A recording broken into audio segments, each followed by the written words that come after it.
Good morning বন্ধুরা, আজকের ব্লগটা শুরু করলাম দেখো সকাল থেকেই। সকাল বলতে এখন বাজে কটা, এখন বাজে 8টা। আজকে প্রচণ্ড ঠান্ডা, বাইরে প্রচণ্ড কুয়াশা পড়ছে, তো সেই জন্য আর কি আজকে ভাত করব না, সকালবেলা রুটি করব। আর ঠান্ডা হালকা হালকা ঠান্ডা পড়ার থেকেই না তোমাদের দাদা ভাই বলছে যে রুটি খাওয়া শুরু করবে আবার। আর কি বলো তো, ঠান্ডা তো এখন না, ওই ভাত একটু কমই খেতে ভালো লাগছে আর কি। মানে ভাত আমরা যে বাড়িতে থাকি আমাদেরও খুব একটা ভালো লাগে না, শুকনো জিনিস খেতেই ভালো লাগে। তো সেই জন্য দেখো এখন আবার শুরু করেছি রুটি বানানো। রুটি বানালে একটু ঝামেলাও হয়, কি বলো তো, সকালবেলা রুটি ভাতটা তো লাগবেই মেয়ের জন্য, রুটি করলেও ভাত করতে হয়। তো আজকে ভাবলাম যে না, করব না, আজকে রুটিই করব। মানে সময় হচ্ছিল না সব কিছু করার, ঠান্ডা পড়েছে, সেই জন্য উঠতেও একটু দেরি হয়েছে এই আর কি। তো ভাবলাম যে আগে রুটি আর বাঁধাকপিটা করে নিই। বাঁধাকপিটা কাটতে অনেকটা সময় লাগে, রান্না করতেও বেশ অনেকটাই সময় লেগে যায়। বাঁধাকপি হতে হতে আমার রুটি ভাত সবই হয়ে যায়।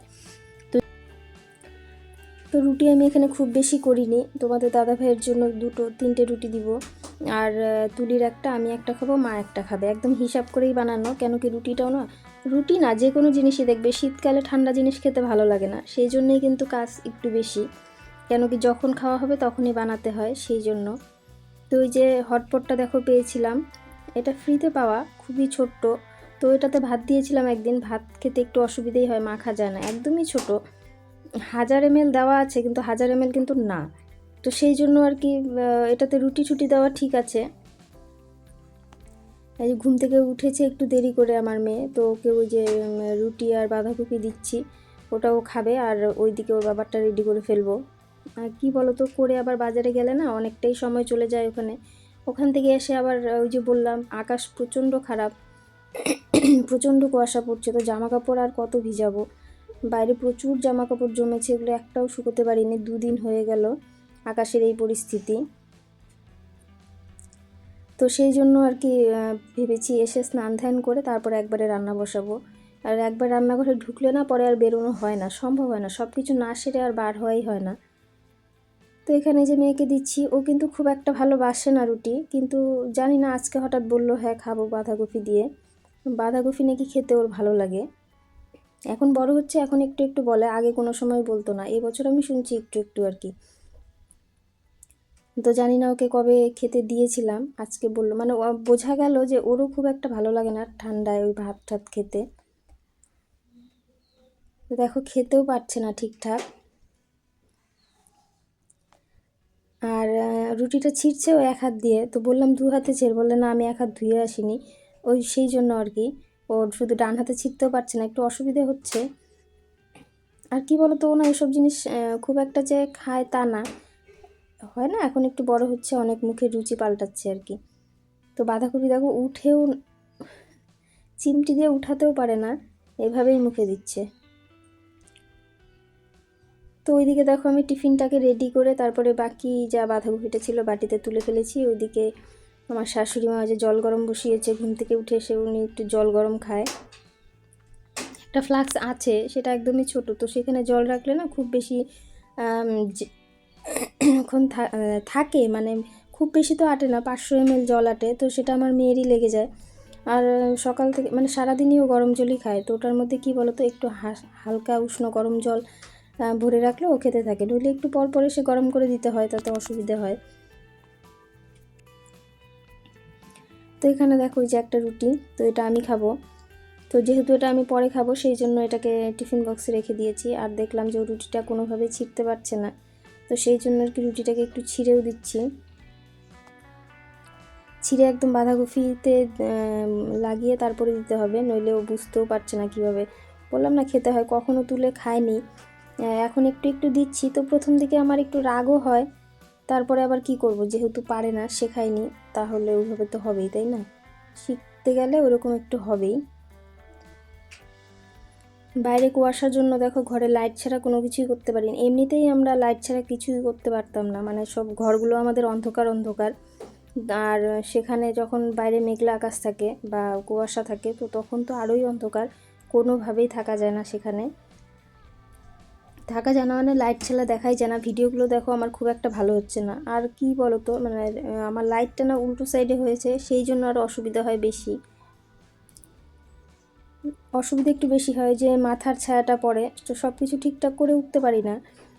তো ভেবেছি করব, ওই এইদিকে নিয়ে আসবো, এইদিকে আমার একটা সুইচ বোর্ড আছে, তো ভেবেছি আনবো, কিন্তু ওই আনবো আনবো পর্যন্তই আছে, কবে যে আনবো সেটা এখনও ঠিক করে উঠিনি আর কি।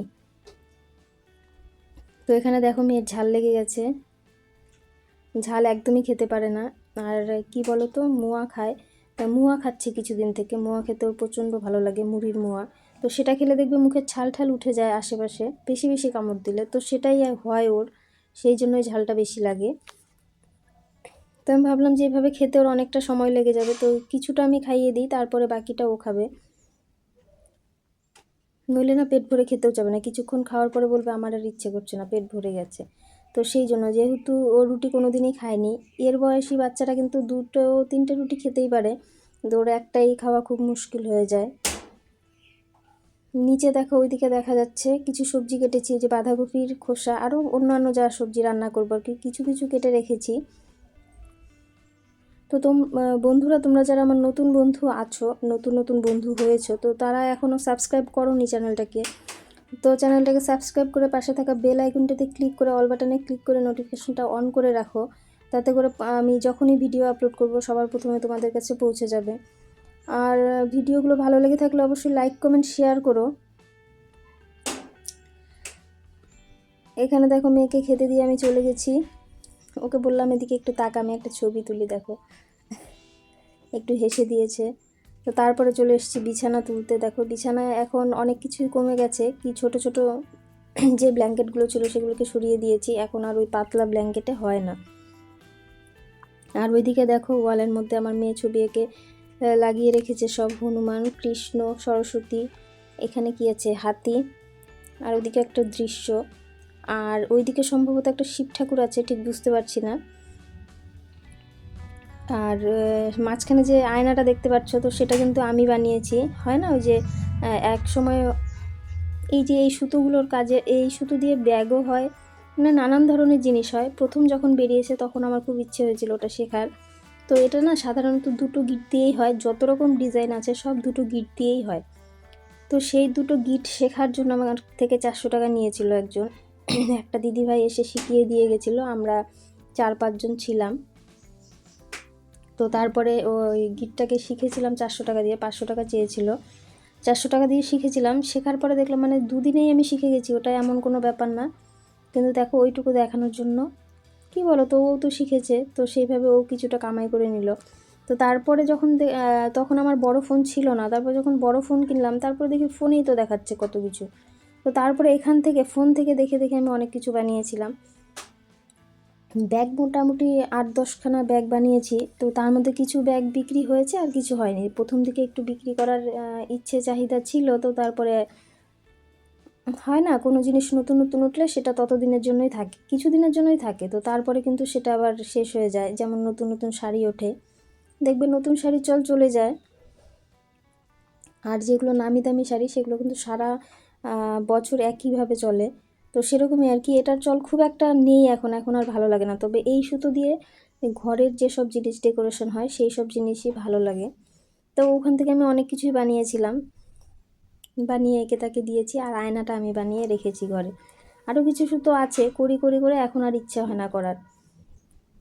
তো তারপরে দেখো যে বাজারে যাচ্ছিলাম, তখন ভাবলাম যে তোমাদের একটু বাইরের পরিবেশটা দেখাই। তো নদীর সামনে, আমাদের বাড়িটা তো নদীর সামনেই, যখন আমি বাজারে যাই নদীর সামন দিয়ে যেতে হয়। তো এখানে দেখো ব্রিজটাকে দেখাচ্ছি, ব্রিজের মাঝখান পর্যন্ত দেখা যাচ্ছে, এত পরিমাণ কুয়াশা, মানে অর্ধেকটা কোনো রকম দেখা যাচ্ছে, পরেরটা কিন্তু আর দেখাই যাচ্ছিল না। তারপরে যে বাড়িতে চলে এসেছি, দেখো এসে একদম কিছু জামা কাপড় ছিল, দেখো ঠান্ডা গরম যাই হোক না কেন জামা কাপড় তো হয়ই, তো সেই জামা কাপড় কিছু ছিল ভিজিয়ে, সেগুলোকে ধুয়ে মেয়েকে স্নান ধ্যান করিয়ে আমিও করেছি, করে তারপরে চলে এসেছি রান্নাঘরে। আজকে একটু সোয়াবিন রান্না করব, অনেক দিন থেকেই তোমাদের দাদাভাই বলছে সোয়াবিন খাওয়া হয় না, তো আজকে আমি সোয়াবিনই রান্না করছি। তো রান্নাঘরটা আমার পুরো ছড়িয়ে ছিটিয়ে নেওয়া, জায়গায় হচ্ছিল না, কি বলো তো, যখন কাজ করতে থাকি তো সব কিছু ছড়িয়ে ছিটিয়েই নেওয়া হয়, তো এখানে আমি সোয়াবিন রান্না করব। তার আগে করেছি আমি কি শাক রান্না করেছিলাম। তো এই হাটে গিয়ে আমি শাক এনেছি কি ওই যে মিশালি কিছু শাক হয়, তো সেখানে 13 রকমের শাক ছিল, সেই শাকটাই এনেছি, কোনোদিনও খাইনি, খেতে বেশ ভালো লেগেছে। তারপরে দেখো এখানে আমার ডাইনিংটার উপরের অবস্থা দেখো, সব ছড়িয়ে ছিটিয়ে নেওয়া, যখন যেটা লাগছিল নিচ্ছিলাম। আর খিদেও পেয়েছে প্রচুর, এখন মোটামুটি 1:30-2 বাজে। তো সেই একটা রুটি খেয়েছি কত সকালে, খাওয়ার পরে এত কিছু করে না প্রচণ্ড খিদে পেয়ে গেছে। তো আমারও খিদে পেয়েছে, মেয়েরও খিদে পেয়েছে, এদিকে যেহেতু রান্না হয়নি কী করব, তো সেই জন্য বিস্কুটই খাচ্ছিলাম। আর এখানে দেখো কিছু বাজার থেকে জিনিস, মানে দোকান থেকে কিছু জিনিস নিয়ে এসেছি, ডাল, চাল। তো এগুলো দিয়ে রাতের বেলায় খিচুড়ি হবে, আমার মেয়ের খিচুড়ি খেতে ইচ্ছে হয়েছে। তো আজকে যা রান্না হচ্ছে শুধু দুপুরের জন্যই হচ্ছে, দুপুরেই শেষ করতে হবে। রাতের বেলা খিচুড়ি আর সোয়াবিনটা একটু বেশি করে করছি, দুপুরবেলা একটু ঝোল ঝোল করবো, রাতের দিকে ওটাকে শুকিয়ে মাংসের মতো কষা কষা করে নিব, তাহলেই হয়ে যাবে আর কি। আর এখানে টেবিলের উপরে দেখো আমার গাছটা, রাসমেলার থেকে এনেছিলাম, তোমাদেরকে তো দেখিয়েছিলাম। গাছটা দেখো এখনও তাজা আছে, আমার মনে হচ্ছে যে ওখানেই একটু একটু বাড়ছে গাছটা। তো যাই হোক, দেখা যাক কতদিন থাকে, অনেক দিন হয়েছে কিন্তু, মোটামুটি 15-16 দিন হয়েই গেছে। তো ওইদিকে দেখো সোয়াবিনটা রান্না বসিয়ে আমি রান্নাঘরটা পরিষ্কার করছি। কি বলো তো, সব তো মানে ওর মধ্যেই করতে হবে। তারপরে তোমাদের দাদাভাইও চলে আসবে, আর ঠান্ডা যেহেতু না, এখন আর অত মানে হয় না, বেশি সময় ধরে কোনো কিছুই করা যায় না। এখানে কিছু রাম তুলসীর পাতা নিয়ে এসেছিলাম যখন বাজার থেকে আসি, বাঁধের পাশেই একটা গাছ আছে সেখান থেকে। তো এটাকে খাওয়ানো হয় মেয়েকে, এখন ঠান্ডা পড়েছে জন্য ওর প্রচণ্ড সর্দি কাশি লেগেই থাকবে, তো সেই জন্য এনে রেখেছি। হয় না সময় মতো এনে রাখা, তারপরে যখন প্রয়োজন পড়বে ফ্রিজে রেখে দিলাম টিফিন বক্সে ভরে, যখন দরকার পড়বে তো তখন বের করে ফুটিয়ে খাওয়ানো হবে আর কি। তো এখানে দেখো সোয়াবিন কিন্তু আমার হয়েই এসছে, আর কিছুক্ষণ জাল করলেই হয়ে যাবে।